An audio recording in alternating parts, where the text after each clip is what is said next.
दोस्तों क्या आप जानते हैं कि जब कोई बंदा मुसीबत में अल्लाह ताला को सच्चे दिल से पुकारता है तो अल्लाह ताला उसकी कैसे मदद करते हैं। आइए आपको एक बहुत ही खूबसूरत वाक़या सुनाता हूँ। दोस्तों पुराने वक्तों में एक बहुत ही जालिम बादशाह हुआ करता था। वो इतना जालिम था कि अपने मुखालफों को ऐसी ऐसी सख्त सजाएं देता था कि किसी की सोच में भी नहीं है। जो उसकी तरफ उंगली करता वो उसके हाथ कटवा देता, जो उसकी बात ना मानता उससे सख्त मशक्कत करवाता। इवन कि उसकी अगर किसी दूसरे मुल्क के बादशाह से लड़ाई होती तो वो उसको पकड़कर जिंदा जला देता। अचानक अल्लाह की करनी क्या हुई कि एक जंग में उसकी फौज को शिकस्त हो गई और उसे बंदी बना लिया गया। जब उसे दूसरे बादशाह के सामने पेश किया गया उसने कहा कि ये बहुत जालिम बादशाह है, ये बहुत जालिम इंसान है, इसने लोगों के ऊपर बहुत ज्यादा जुल्म किए हैं, आज इसको ऐसी सजा दी जाएगी कि दुनिया के लिए इबरत बन जाएगी। वो बहुत परेशान हो गया, लेकिन अब वो क्या कर सकता था। हुक्म दिया गया कि एक तांबे की देग लाई जाए और इस बादशाह को देग के अंदर बिठाकर नीचे से आग जला दी जाए और आग तब तक जलाई जाए जब तक कि तड़प तड़प कर मर ना जाए। बादशाह बड़ा परेशान हुआ और अपने गुनाहों को याद करके रोने लगा और रो रो कर अपने माबूदों को पुकारने लगा। क्योंकि वो गैर मुस्लिम था इसलिए वो अल्लाह को तो मानता नहीं था, इसलिए वो कभी बुतों को पुकारता, कभी आग को पुकारता, कभी किसी को पुकारता। जब किसी ने उसकी फरियाद नहीं सुनी तो उसे समझ आ गया कि जिनको मैं पुकार रहा हूँ ये मेरी नहीं सुनने वाले। जिस दीन पे आज तक मैं चल रहा था ये दीन सच्चा दीन नहीं है।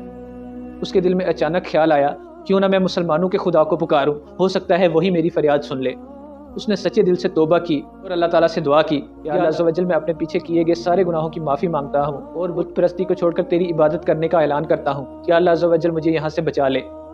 ये कहकर उसने कलमा पढ़ना शुरू कर दिया, ला इलाहा इल्लल्लाह, ला इलाहा इल्लल्लाह, ला इलाहा इल्लल्लाह। मुसलसल पढ़ता जा रहा है, पढ़ता जा रहा है।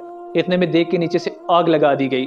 अब आग की तपश आहिस्ता आहिस्ता बढ़ने लगी, इतनी तपश बढ़ने लगी कि उसके पाँव जलने लग गए, उसके जिस्म में पसीना आना शुरू हो गया, उसका सारा जिस्म झुलसना शुरू हो गया। लेकिन अचानक फिर क्या हुआ, अचानक बहुत तेज बारिश होना शुरू हो गई। इधर बारिश हो रही है लेकिन वो मुसलसल ला इलाहा इल्लल्लाह, ला इलाहा इल्लल्लाह पढ़ता जा रहा है, पढ़ता जा रहा है। उसे कोई पता नहीं चल रहा है यहाँ बारिश के बाहर बारिश हो रही है या क्या हो रहा है। वो बस ला इलाहा इल्लल्लाह का विर्द किए जा रहा है, किए जा रहा है। अचानक बहुत तेज तूफान आया। तूफान इतना तेज आया कि बादशाह को देग समेत उड़ा कर ले गया। देग उड़ती उड़ती दूर एक गाँव में जाके गिरी। वहाँ के लोग क्रिश्चियन थे। जब उन्होंने देखा कि एक देग उड़ती हुई आ रही है वो बड़े हैरान हो गए और उनकी हैरानी तब और बढ़ गई जब उन्होंने देखा कि एक आदमी भी देग के अंदर है और मुसलसल ला इलाहा इल्लल्लाह, ला इलाहा इल्लल्लाह पढ़ता जा रहा है, पढ़ता जा रहा है।